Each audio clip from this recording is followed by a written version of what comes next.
Welcome back.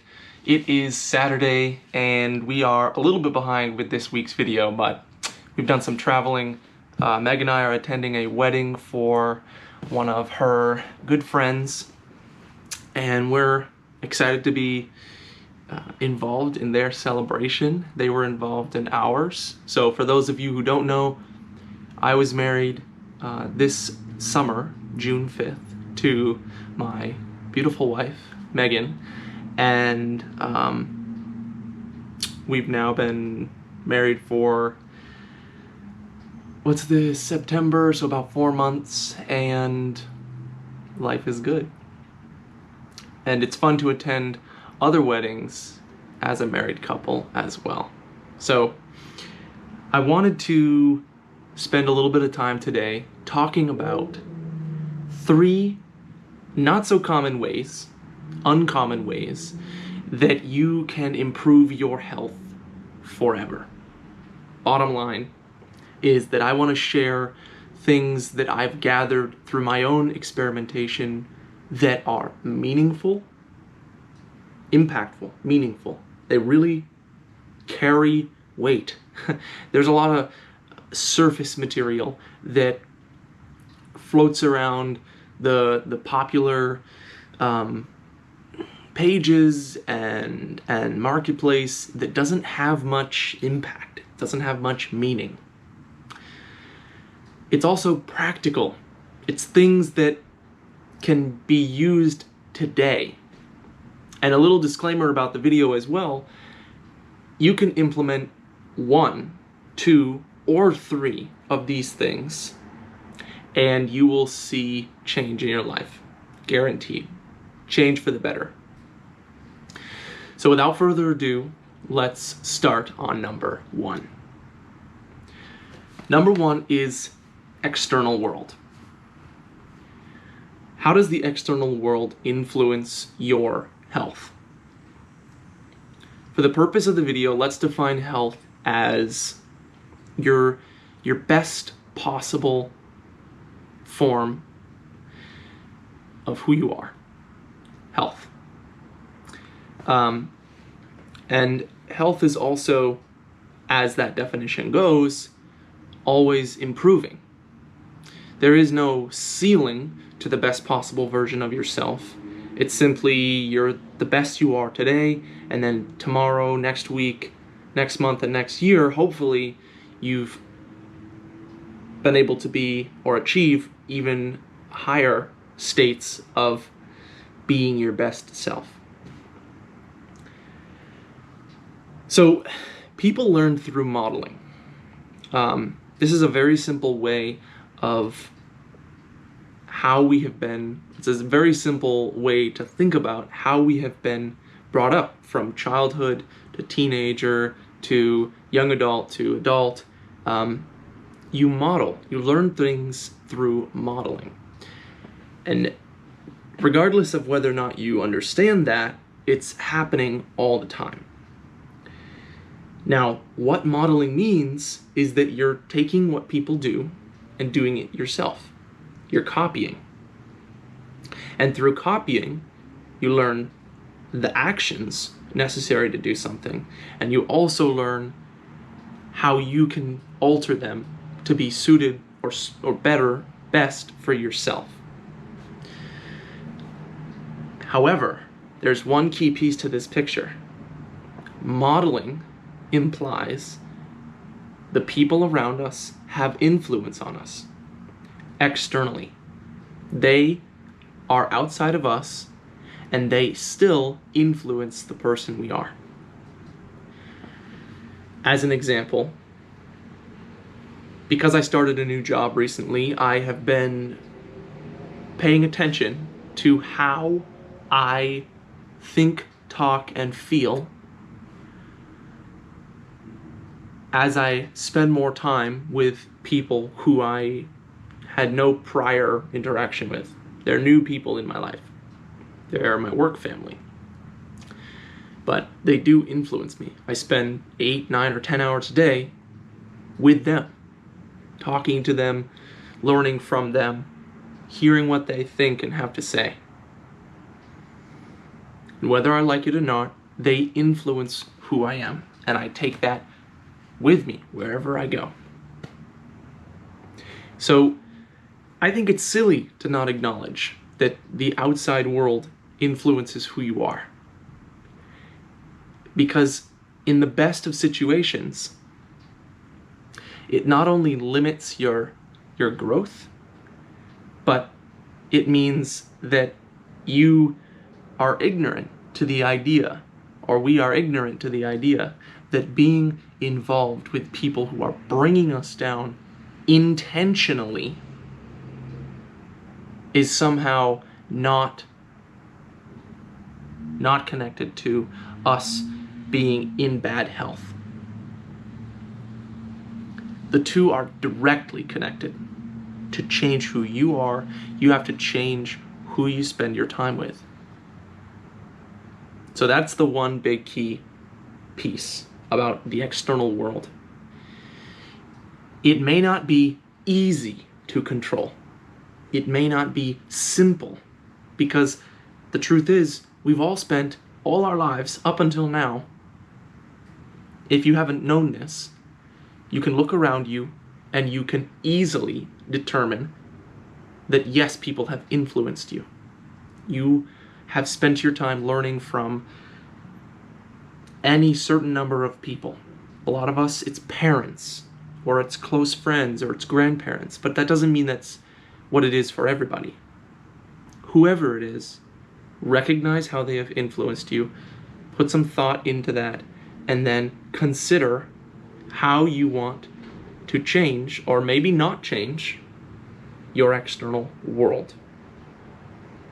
That's part one. Part two, internal world.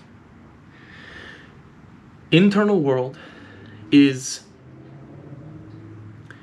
not quite as easy to understand as the external world. You can look at the external world and you can immediately recognize how things and people outside of you have influenced you.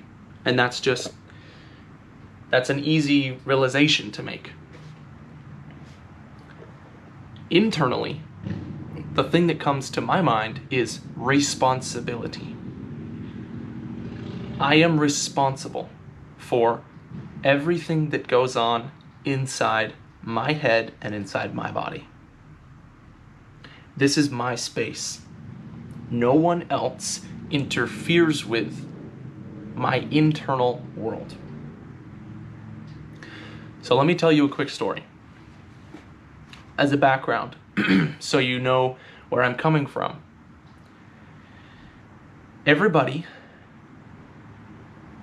the gift that we have as people, everybody is given the gift of consciousness. We're born with the gift of consciousness, and I call it a gift because it's a way of framing what it is so that we are grateful for it.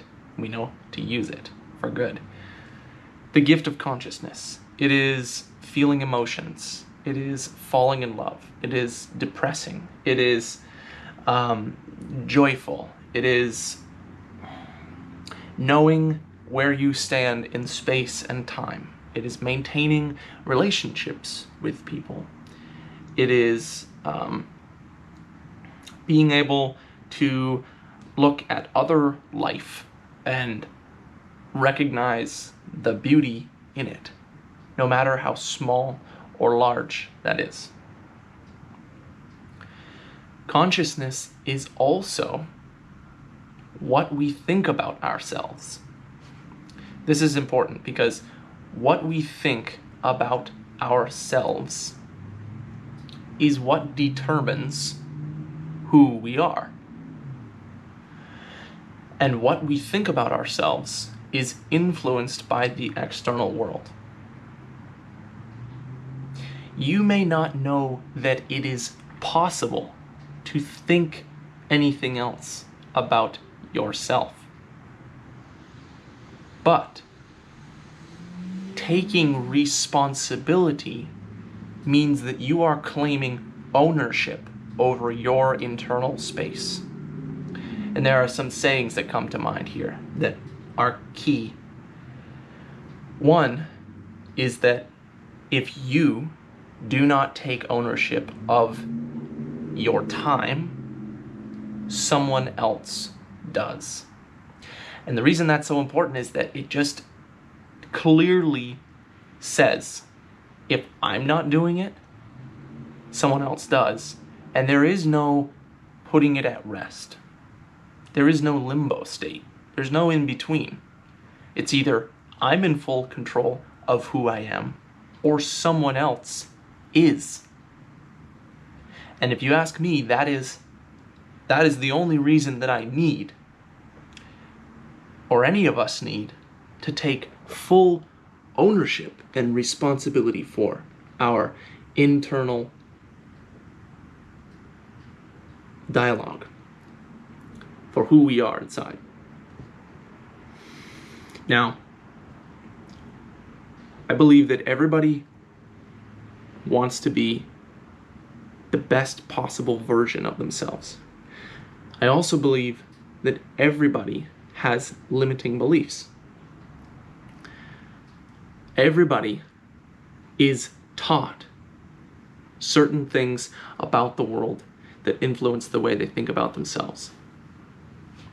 So once you've changed or recognized and beginning to change your external world for the better, you need to also take full responsibility for your internal world. And the best place to start is at the crossroads when you make a choice. Get into the habit of asking yourself why you feel a certain way about choice A and choice B.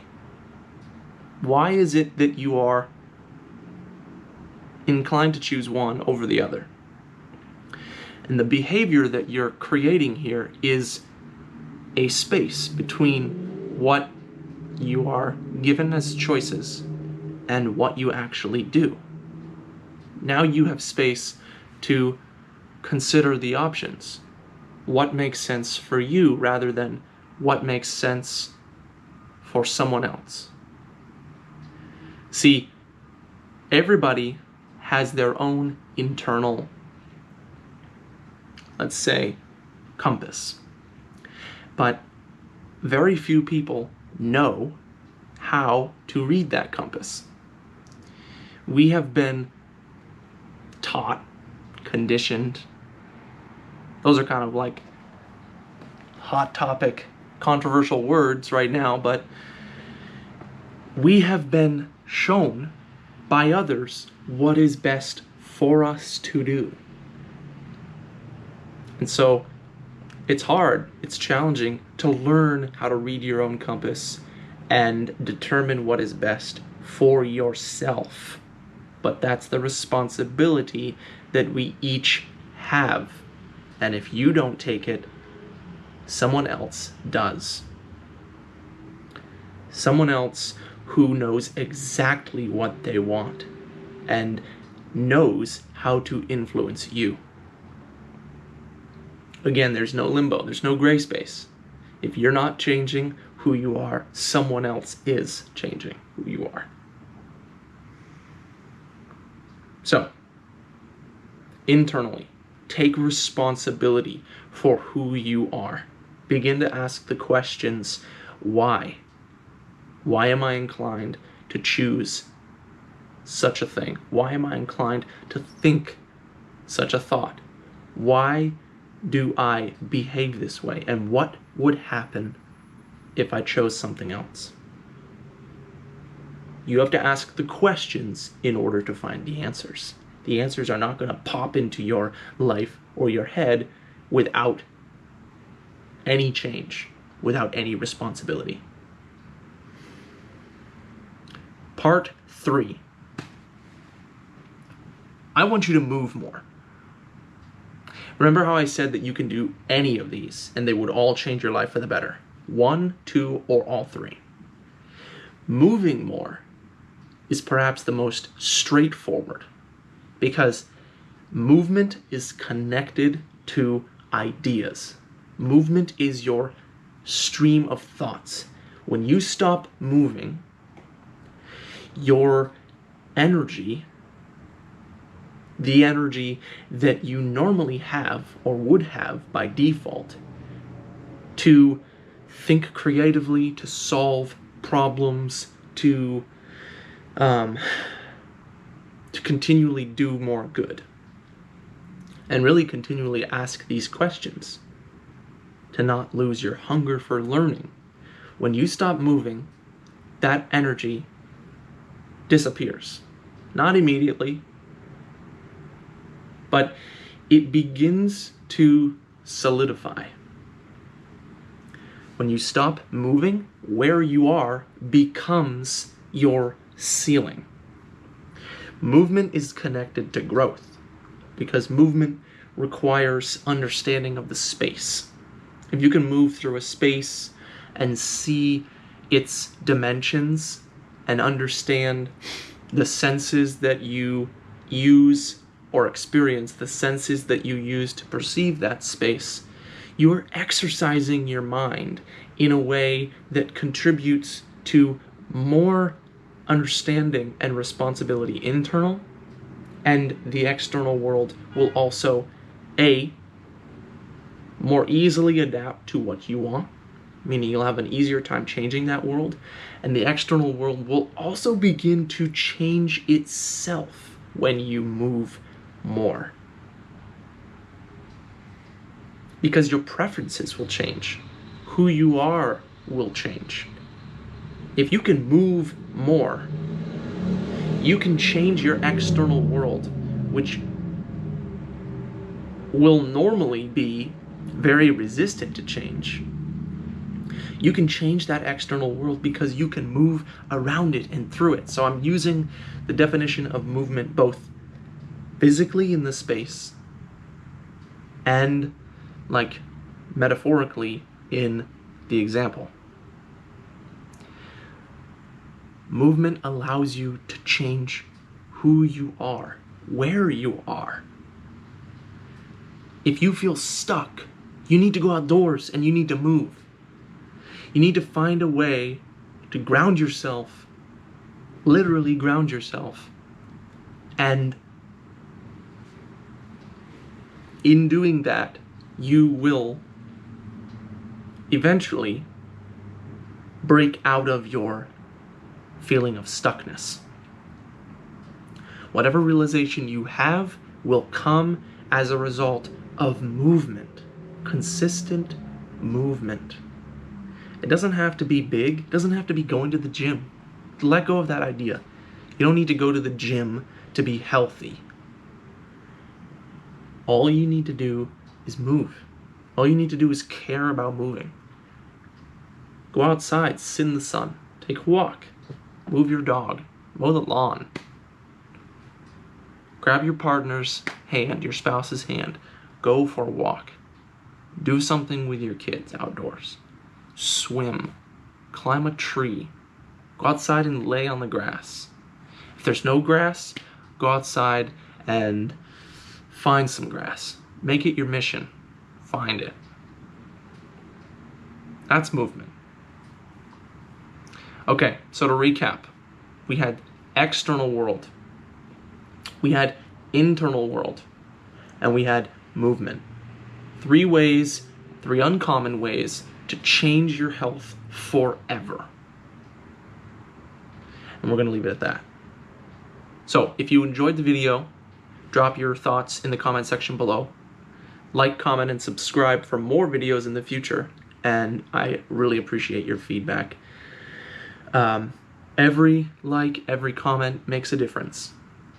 And you can feel free to email me if you do have any questions, message me. I'll reply and we can have a chat about this stuff. So for now, take care. Hopefully everybody's learning some handstands. Enjoy your weekend, rest up, and I will see you on Monday.